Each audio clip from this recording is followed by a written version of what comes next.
பொள்ளாச்சியில் பெய்த கனமழையால் கவி அருவியில் திடீர் வெள்ளப்பெருக்கு ஏற்பட்டுள்ளது. இதனால் சுற்றுலா பயணிகள் செல்ல தடை விதிக்கப்பட்டுள்ளது.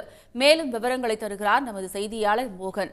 மோகன், எத்தனை நாட்களுக்கு சுற்றுலா பயணிகள் செல்ல தடை விதிக்கப்பட்டுள்ளது? முழு விவரம். கோவை மாவட்டம் பொள்ளாச்சி அருகே அமைந்திருக்கிறது கவி அருவி. மேற்கு தொடர்ச்சி மலை அடிவாரத்தில் பொழியும் அடைமழையின் காரணமாக கவி அருவியில் வெள்ளப்பெருக்கு ஏற்படும்.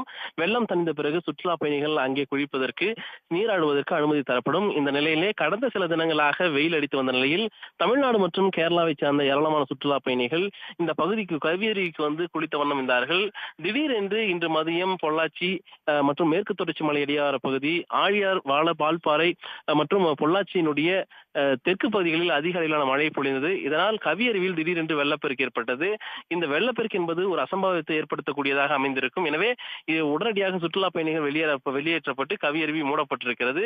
வெள்ளம் தணிந்து இயல்பான நீரோட்டம் வரக்கூடிய நிலை வரை வனத்துறை சார்பாக இந்த பகுதியில் வந்து பொதுமக்கள் மற்றும் சுற்றுலா பயணிகள் நீராடுவதற்கு அனுமதி தரமாட்டோம் என்று தெரிவித்திருக்கின்றார்கள்.